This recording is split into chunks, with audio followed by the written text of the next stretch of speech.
So, in terms of the manifesto, we have indicated that in the 7 to 8 years of President Akufo-Addo's government, we have made attempts to provide some reliefs and safety nets to Ghanaians, especially the vulnerable, in terms of cushioning parents and households to support their works at school through free senior high school, free TVET, provided tablets, and we are still ongoing providing the tablets, provided educational infrastructure, and a whole lot of stuff.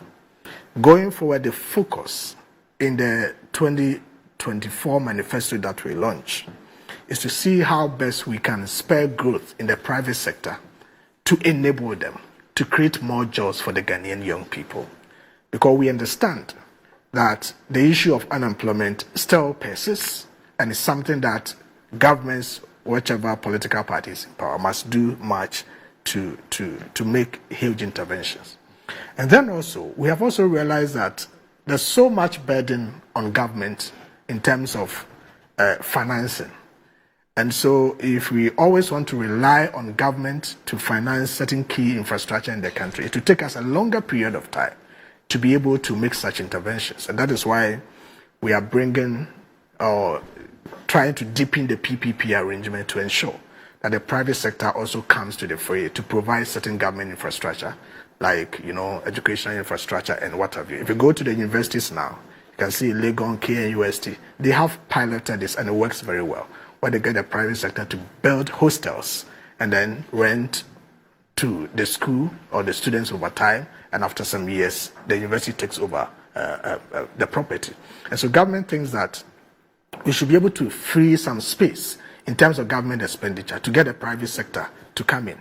And so we're going to engage the private sector to let them build some of this infrastructure, lease them to government, and government takes time to pay for them over time, because we cannot continue to have the situation whereby we don't have such infrastructure and it takes us so long a period to be able to get them. Whilst the private sector can do that and then bill government installmentally over time to be able to do that. And we think that that will be able to free space of about 3% of the GDP, which is about 30 billion, for government to do other things to support the economy. Whilst you do that and you empower the private sector, you're also helping them to create jobs for the young people. Because the private sector, once they are into business and it's flourishing, they have to create jobs for the people of this country. So that is something that we're going to do. We also think that in this era of the fourth industrial revolution, Ghana has made some progress in the IT space and the technology space, but we need to increase and step up the path. And what we're going to do is to ensure that the average Ghanaian youth has some exposure to the Internet of Things and then technology. And through that, we also commit to train about 1 million Ghanaian youth in digital technology, robotics, and all of that, just to empower them to be able to create their own, sources of income today.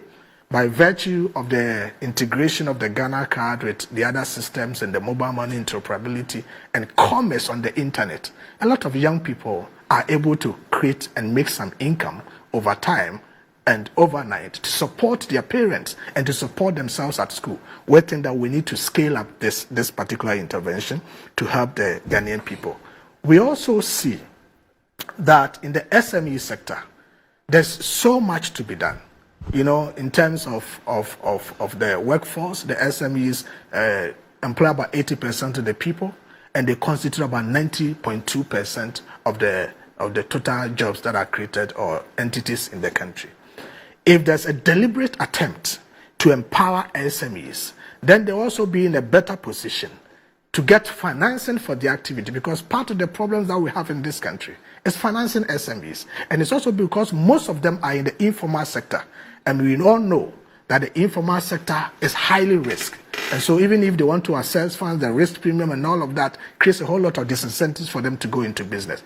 What can we do to ensure that there is a dedicated financing vehicle for the small, medium enterprises such that they can access with understanding of what they do and also get some technical know-how to help their activities and make them spur growth. And by so doing, they are also able to create jobs for the young people of this country. Then there's a problem with our tax system. Over the years, we have practiced a certain tax system for some time. Recently, the Vice President led a team to go to Estonia to see the tax system that Estonia has. Also because Estonia is, if not the best country in terms of tax revenue and the tax system, they have one of the best. So we needed to understand how things are done.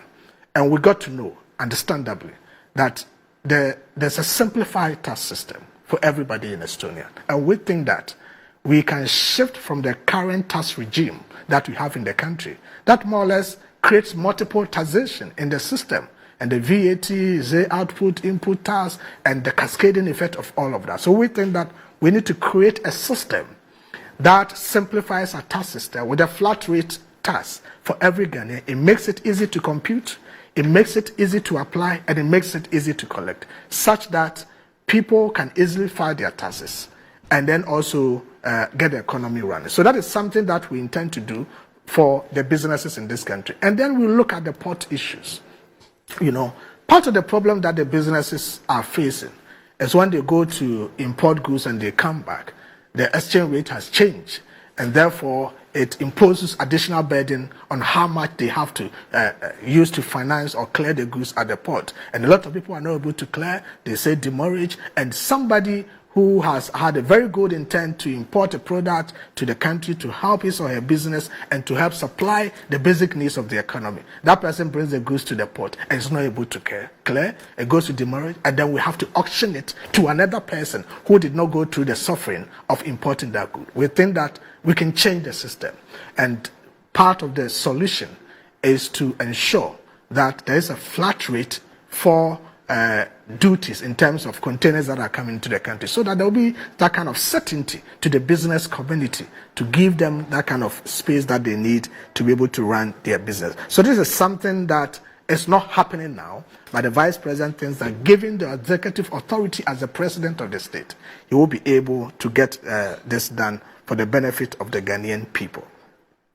Now, we also see the need to see how best we can put in place measures to empower women in this country. And there are a plethora of things that were mentioned in this respect, but I want to talk about the Women Trade Empowerment Fund. We understand and we know that most of our market women need basic, financing opportunities to be able to ply their trade. And I read somewhere from a recent study that if you want to look at the people who stay committed to loan repayment, it is women in this country. So we think that we want to create this Women Trade Empowerment Fund to support women trade in the country, such that whatever they are doing can also go on. We are also seeking to establish the FinTech Fund. The FinTech industry is booming in Ghana. In fact, there are Ghanaian FinTech companies that are moving outside the shores of this country. As I speak with you, there are 1 or 2 Ghanaian FinTech companies who are currently in Guyana, exploring other nations and other continents, the opportunities that they can have. They are growing in Ghana, and we think that we need to encourage that. When you have a robust FinTech system, it also helps, the transfer and the movement of funds here and there. And when you have such high velocity of money, it helps the economy to also grow. And then also we are thinking about a situation whereby we can have a proper credit system and proper robust credit referencing bureaus, such that people in this country would not have to necessarily all the time hold fiscal cash in their hands in order to get certain basic equipment and things that they need to run their life. Elsewhere, in Europe and North America, we know what pertains there. Because of the payment system architecture and the digital, evolution that has taken place, a lot of funds transfers and payments are done electronically. And that gives assurance because there's no problem with traceability and identity of a borrower. And so credit referencing bureaus are able to credit score individuals. And that gives them the opportunity to access loans at lower interest rates and also have the chance to buy a car, get mobile phone, get other gadgets to use without necessarily paying a whopping amount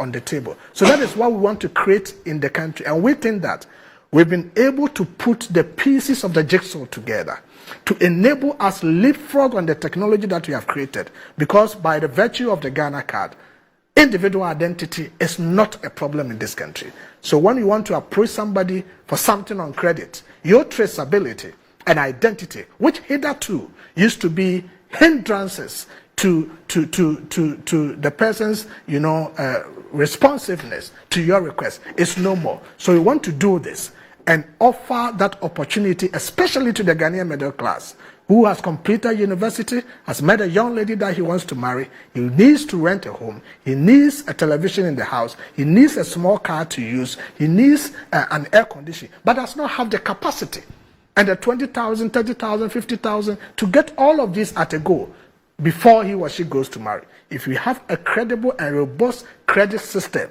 that is able to offer people resources on credit, then they can access them without having to cough up the 50,000 and then get it on credit and pay over time. So, I mean, it's a whole gamut of issues that we have put out. But for brevity of time, just to put into perspective, point by point, what we seek to do in our next government, judging from what we've been able to do so far, despite the limitations that we have in some areas.